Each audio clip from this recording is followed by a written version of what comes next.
Hi, welcome back to this week's video.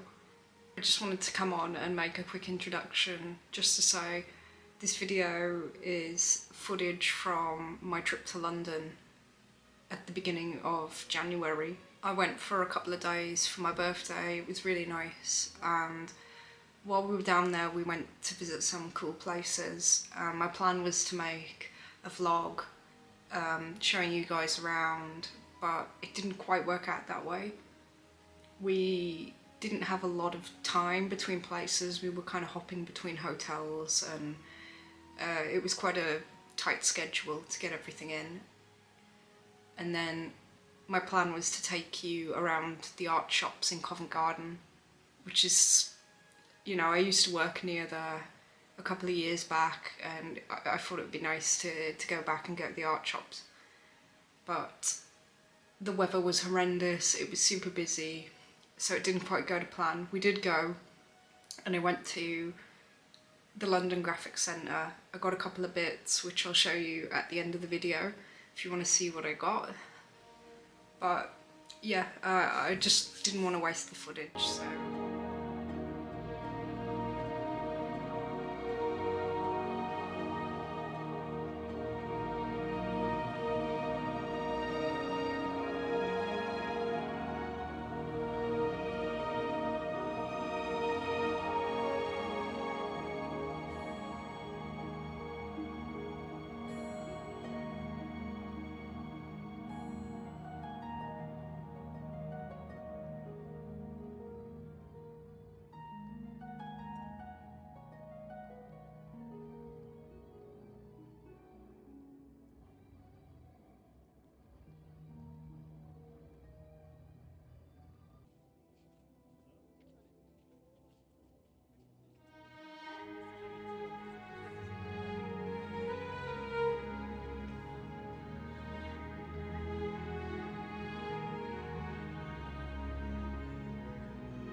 So the things that I got at London, from Kew I got this little,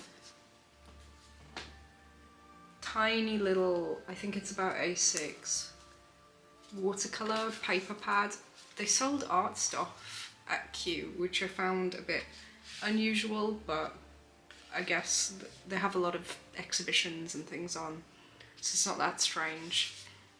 And it was mostly student quality stuff, but I found these little, they're postcards, so I thought I'd pick them up and give them a go. I didn't show you any footage, but we also went to the London Graphic Centre, which is a big art shop in Covent Garden. It's quite expensive there, so I didn't get a ton, but I did get some bits with my birthday money. First thing I got was this. I love the Daler-Rowney mixed media paper. I use it all the time. It's a great paper because it's good enough to do a finished piece on, but it's also kind of cheap enough to just practice on. I use it for my pet portraits. I use it for if I'm doing any kind of smaller finished pieces, A5. I like to cut it to that size. But this is that paper on board. It's a bit hard to show, but they're like thick boards. And I thought these would be really good for acrylic inks and acrylic gouache. But I'll have to try them out and let you know how I like them. This pack, you got 10 for £12.45, which I thought was pretty good. The normal pads of the paper I can get at a local shop for about £8, so I didn't think that that was too bad. While I was there, I also got a pack of these Pitt fine liners.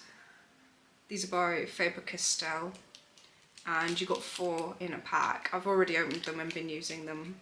I really like them. You get a 0.3, a 0.5, a 0.7 and a brush nib, and these are the brown ones. So and yeah, they're just normal waterproof fine liners. I like them a lot. I've been using them. I want to try and get back into pen work a little bit. I used to draw almost entirely in pen for a good few years. I did all the, like the cross hatching and stuff, and then I kind of fell out of love with it. So it would be nice to try and maybe do a little bit of that, even if it's just in my sketchbook. I also got, this is really boring for me, but I'll show you them anyway, because I always get loads of questions when I show kind of an outline of a drawing before I start painting it. And people always ask me, what fine liner did you use? What ink is that? And 9 times out of 10, it's actually coloured pencil. And people always ask me, so I thought I would show you these coloured pencils. These ones by Faber-Castell are what I use to draw my pictures before I paint. And the colours I use are dark indigo, Caput-Mortem violet, and burnt sienna. So these are just restocks for me. And they're really good pencils. They have a strong point, and like I say, they're great for kind of using how you would use a fine liner, but if you want a bit more of a subtle line, these are great. And this other pencil is Illuminance in Payne's Grey. This is a pencil I like for my pet portraits. I don't really show that on YouTube, it's just kind of something I do for pocket money. I don't know why, but I get so many black pets, like black cats and dogs, and this is one of my favourite colours for like dark fur. It's dark, but it's got a bit of colour to it, so it's not completely black. So I needed another one of those. The other thing I got was a little set of inks. I really like acrylic ink. I've shown them on this channel before, but I got a little set of Liquitex inks. They were on offer. I think they were about 20 something pounds, maybe about £25. And you got 6 in the pack, and it's all of their muted colours. So you get muted grey, muted turquoise, muted violet, muted pink, muted green, and last but not least, just a plain white. I thought I'd pick these up. I like the colours a lot, and I use acrylic ink quite a bit, so I thought I'd pick them up. I haven't used them yet though, so I'll have to come up with a project to try them out. But yeah, that's all the art stuff I got while I was down there. I hope you enjoyed seeing the footage of Kew Gardens and the museums. I really enjoyed it, and it was nice to go to London again.